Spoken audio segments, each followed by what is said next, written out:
All right, we're going to talk about rules and boxes and manuals today and what all these things have in common. But before we dive into that, I just got back from an amazing girls' camp with my 23 young women and 10 adults. And it was awesome. We just did 2 nights really quick, so girls with activities could come in and out as needed. And it was beautiful. And I got to talk to so many awesome girls and adults. And one of these awesome adults that I was talking to was telling me how people will tell her, you aren't taking this seriously enough.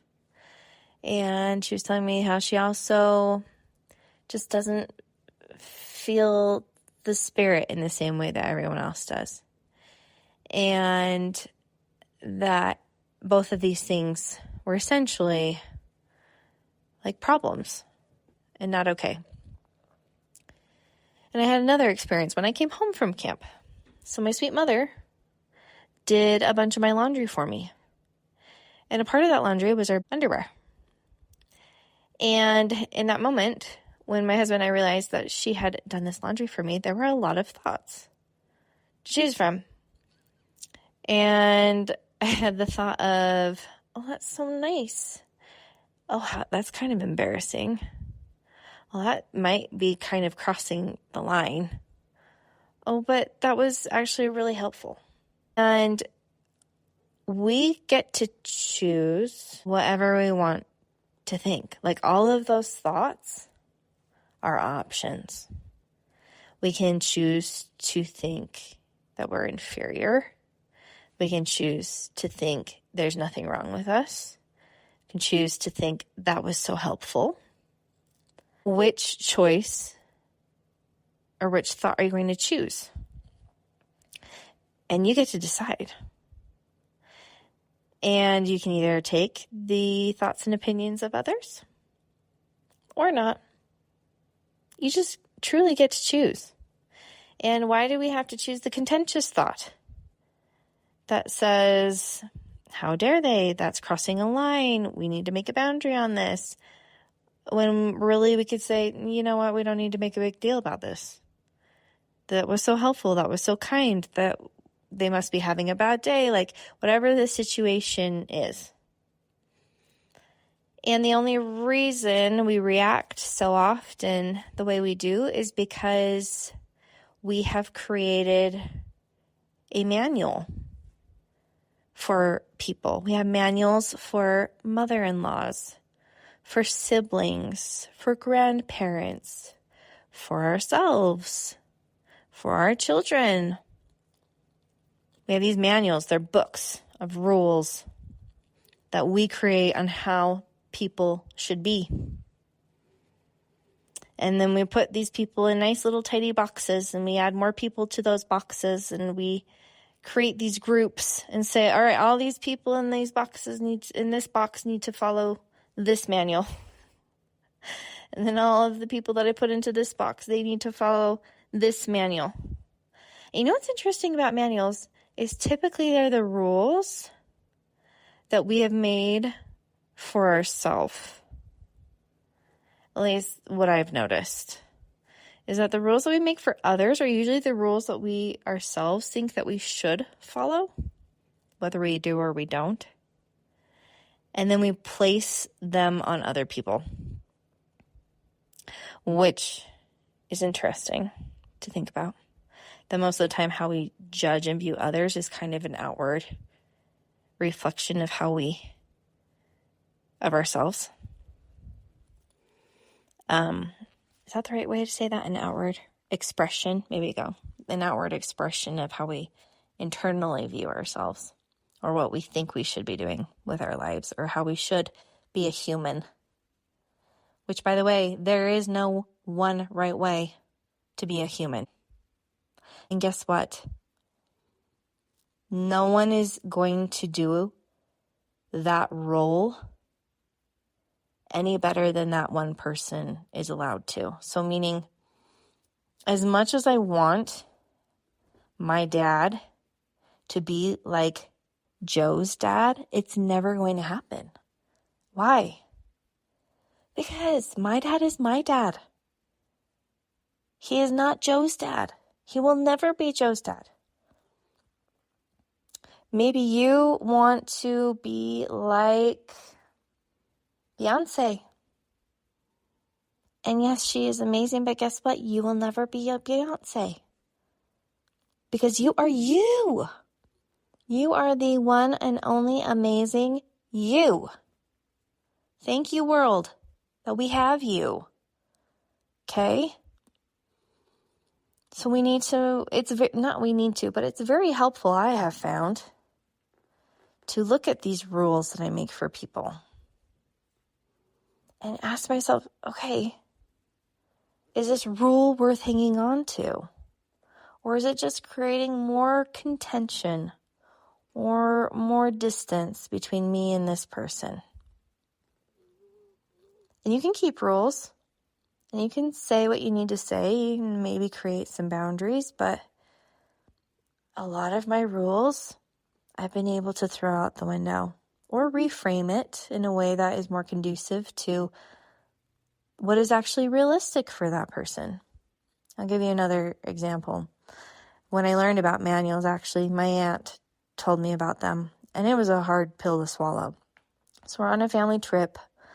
My parents aren't there. They're in another country. They're in the Philippines at the time. So it's me, my husband, my 2 kids, and then my adult brothers.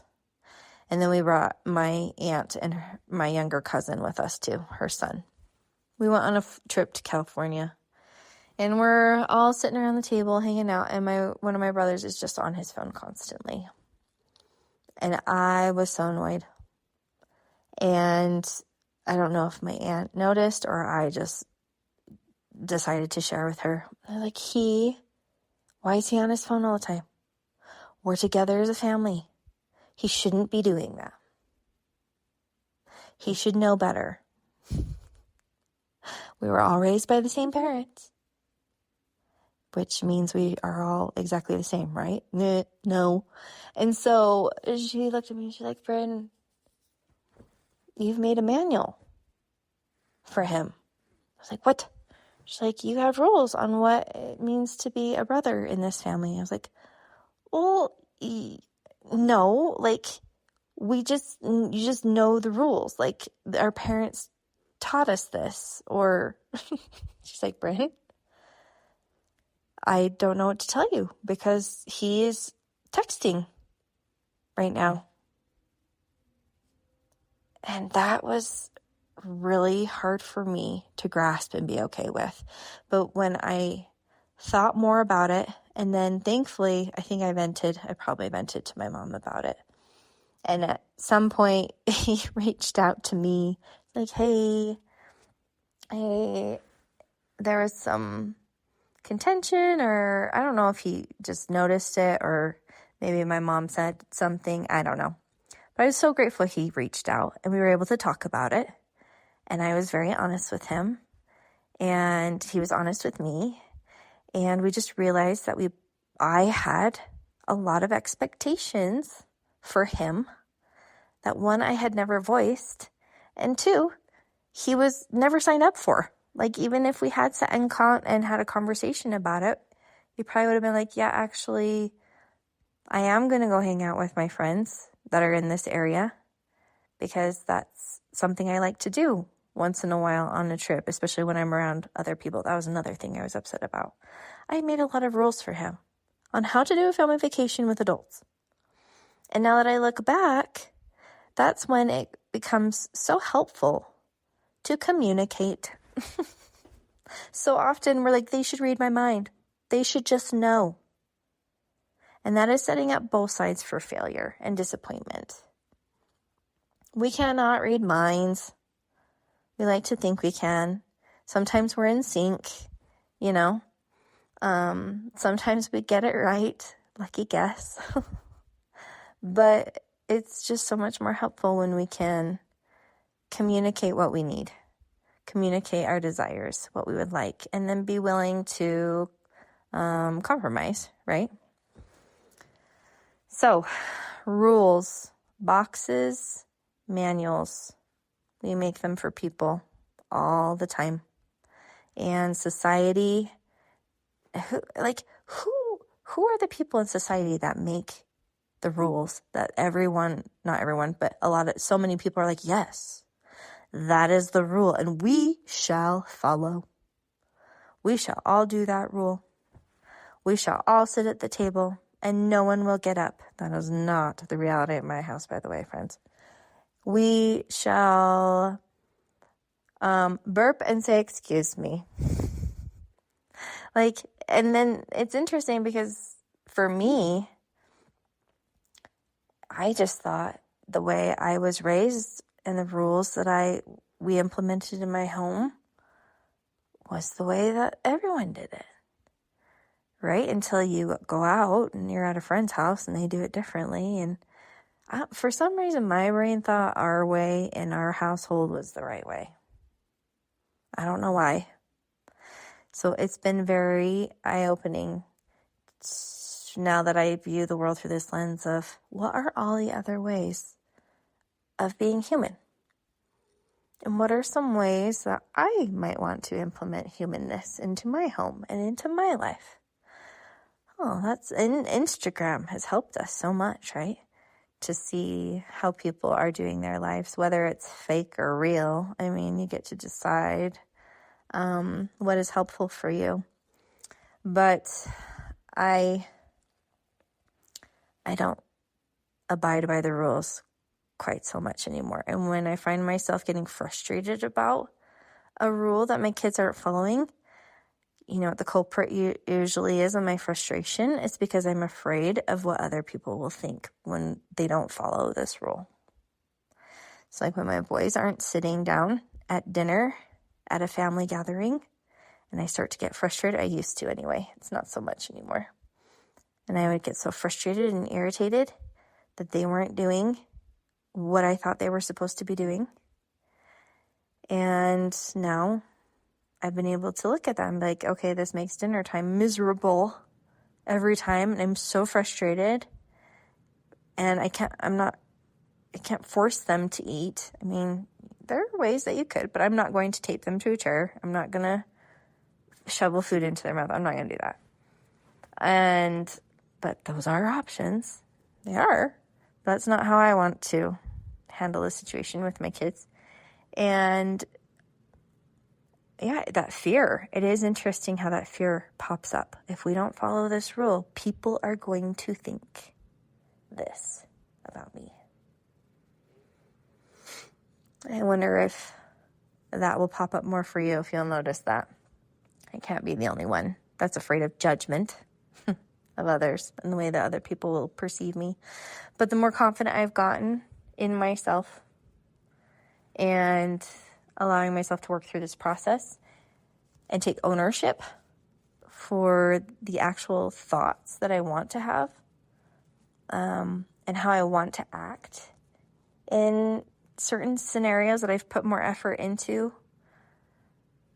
then I don't worry so much about what other people think, because I put so much work into solving this problem that I'm happy about it. And typically my children are more happy about it. My family is more happy about it. And that's what's most important to me. Not how other people see us, but the peace and joy that we feel within our own home and within our relationships within our home. So I just encourage you to be more aware of the thoughts that you have about people and how they should be humaning. How you're expecting humans to be humans. The rules that you have made. And are they realistic? Or are you just trying to have them be someone that they're actually not? And that's not fair. You're making their relationship more miserable for you and for them. So it's an opportunity to try and see people for who they really are, and how to, embrace them and maybe let go of some expectations that you've created and turn to love and how you can love them more love them better, and loving yourself, supporting them. I love those words, love and support. So, good luck with your awareness. It's going to be awesome. I promise it's work worth doing. Have a great one. Before you go, if this episode resonated with you, or perhaps someone came to mind that you could share it with, if you wouldn't mind sharing, that would be amazing. Or you can leave a review or follow the Middle Ground podcast. All of these things will help the algorithm, because that is a real thing, allow people to find my podcasting community so much easier, and is essential for the growth of this podcast, and I would appreciate it so much. So remember, stay curious, spread love, and I hope you have an amazing day, evening, wherever you are, whatever you are doing.